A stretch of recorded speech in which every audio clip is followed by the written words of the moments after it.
Morning guys. So that coffee machine is like $6,000 or something, and I've always thought that it makes terrible coffee. Yesterday I decided to give it another chance. Now the latte sucks, but then I realized that when you choose flat white, it gives you a pretty nice latte. It's really not bad, especially at 6 AM on a Sunday. Today we're going to be installing some stone benchtops. When my parents first came to Australia, my dad started out as a stonemason. So he's got this little factory in Oakley, which he still has and is still running. And we're just filling in over the Queen's birthday weekend.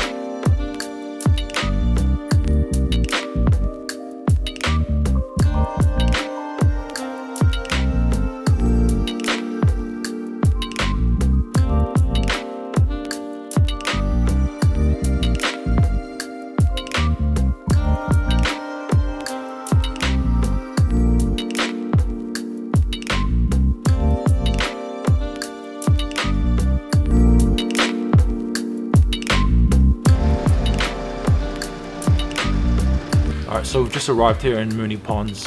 As you can see, we've got a truck full of stone bench tops.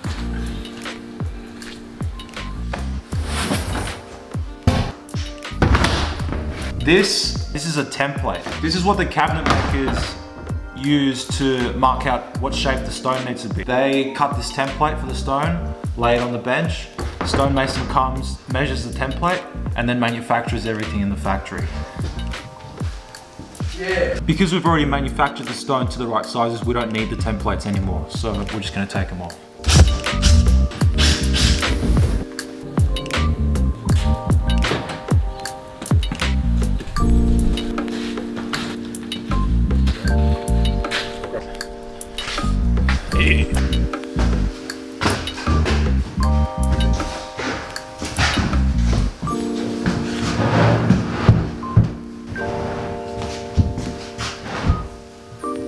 So something I get asked quite frequently is, what's the difference between, Caesarstone and the other suppliers? So here we've got a Lithostone product. Lithostone, Caesarstone, Quantum Quartz, Stone Ambassador, they're all really the same thing. It's quite a homogeneous product. It's just a reconstituted quartz surface. So there's really not much difference in the product itself, in the actual material per se. It's really just in the colors, the design, the brand. There is one difference though. Caesarstone, their slab sizes are 3 meters by 1400, whereas a lot of the other manufacturers do what they call jumbo slabs, 3.2 meters by 1.6 meters. So in some scenarios, you could even save a whole slab of material by going for a jumbo slab option as opposed to, a standard Caesarstone slab. Also, I'm not sure if you guys realize that, like most stonemasons that you see out on the road, they all drive the Kia K-Series truck. The beauty of the truck is it's got a really low tray. So when you're carrying massive slabs of stone, like this thing we're going to carry out next, it really helps to have that low tray so you don't have to lift too high up to get the stone off. So this is the largest piece, we're just going to figure out how we're going to get it in. It's bloody heavy.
So you guys saw we had that really dangerous situation just then. Still a little bit shook. I've never dropped stone ever in my life since I was a little kid installing benchtops with my dad. I mean, essentially what happened was I took one more step than my cousin did, and my uncle, he couldn't control the balance of the piece of stone as it fell, and he's just come out of surgery on his triceps, so he couldn't carry anything. So it was probably a little bit risky going in. I'm just super grateful that we're all okay. I've just got a little graze on my leg. My cousin a little graze on his forearm. But yeah, we're all good. But hey, I guess it's good testament to how robust man-made stone is. Actually, I'm not surprised that the stone didn't break. I mean, if it was a piece of marble or something, that would be in probably 8 pieces by now. So we're okay. The stone's okay.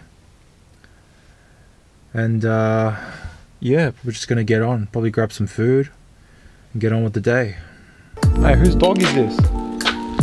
Or he's taking a shit. Wait. Oh, he's taking Oi, and he goes right off. So we're just putting in these waterfall edges now. You can see these have a nice hook match or grain follow. That grain comes down, wraps around. So had to trim down the bottom a little bit because it was a little bit too tall. So now we'll just have to glue it in, glue that edge and bevel it off, and that waterfall edge will be done. And just got to do the other side as well.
So something I've been asked quite frequently is how do you clean Caesarstone or reconstituted stone? So the product that we like to use is Caesarstone cream cleanser. Put some on the stone. This is just like some rubber marking. It's quite hard to wipe off. I'll come off with the cloth. So it's just put some there and rub it with our fingers. And then we just wipe it clean. And you see most of it's gone. Another example, let's look at this pencil mark. Put on some, probably a bit too much there. And what this cream does is essentially you're polishing away at that mark because it's like a very fine grit stone dust in there. You can't even feel it with your hands, but it's like polishing away at that surface. And because the stone is so non-porous, everything that you see on the stone is most likely like right at the surface because none of it can really sink in. If you want to clean bench tops, this is the way to go. Not for natural stone, so for natural stone products it would do use other methods.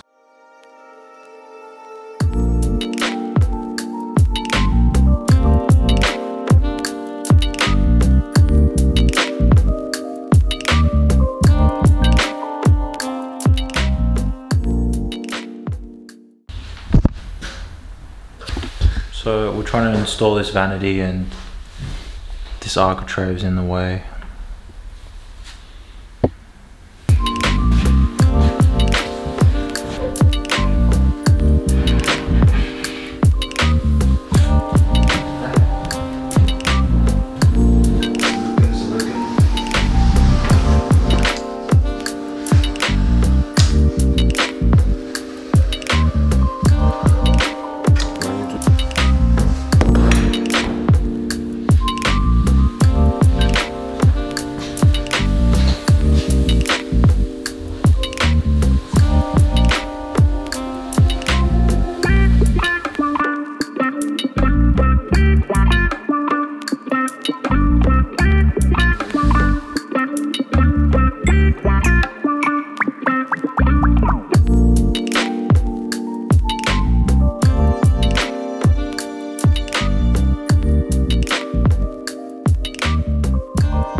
I think that's us for the day. Pretty much got everything done, but a couple of issues that'll need to be resolved later on. So it's time to pack up.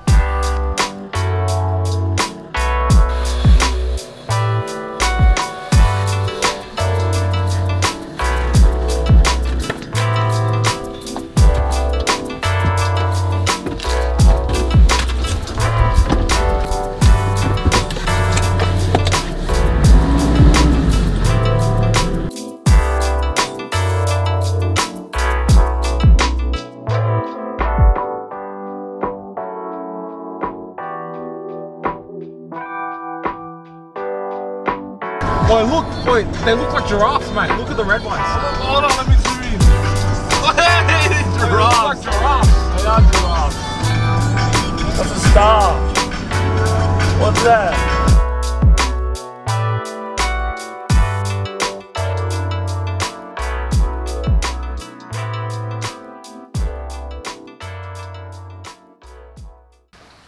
Hey guys, we're just back at the factory now, and I wanted to show you guys this machine here. So this factory started about 15 years ago, and this was the only piece of machinery in the whole factory, and it was, you know, purely manually operated. No computers, no CNCs or any of that.